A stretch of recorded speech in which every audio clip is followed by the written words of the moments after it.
Reserve बँकेला धमकीचा mail आलेला आहे। आरबीआयला स्फोटकांनी उडवून देण्याची धमकी देण्यात आलेली आहे। रशियन भाषेमध्ये हा धमकीचा मेल आला असून या धमकीनंतर मुंबई पोलीस आता सतर्क झालेत।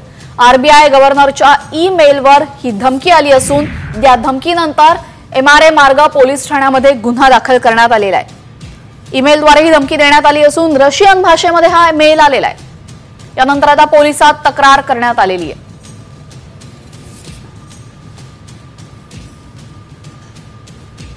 धमकीनंतर आता मुंबई पोलीस सतर्क झालेले आहेत। मुंबई पोलिसांनी सतर्कतेचा इशारा देत रिझर्व्ह बँकेला हा धमकीचा मेल आल्यानंतर आरबीआयला स्फोटकांनी उडवून देण्याची धमकी देण्यात आलेली आहे।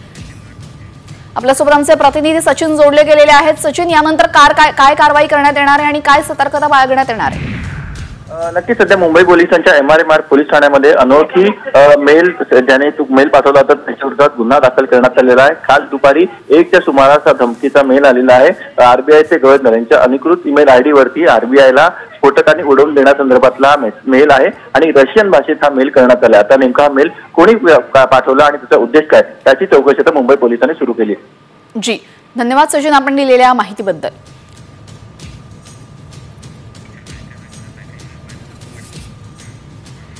तर धमकीनंतर आता मुंबई पोलीस सतर्क झाले असून मेलवर हा धमकीचा मेसेज देण्यात आलाय। रशियन भाषेमध्ये हा धमकीचा मेल देण्यात आला असून आता पोलीस सतर्क झाले।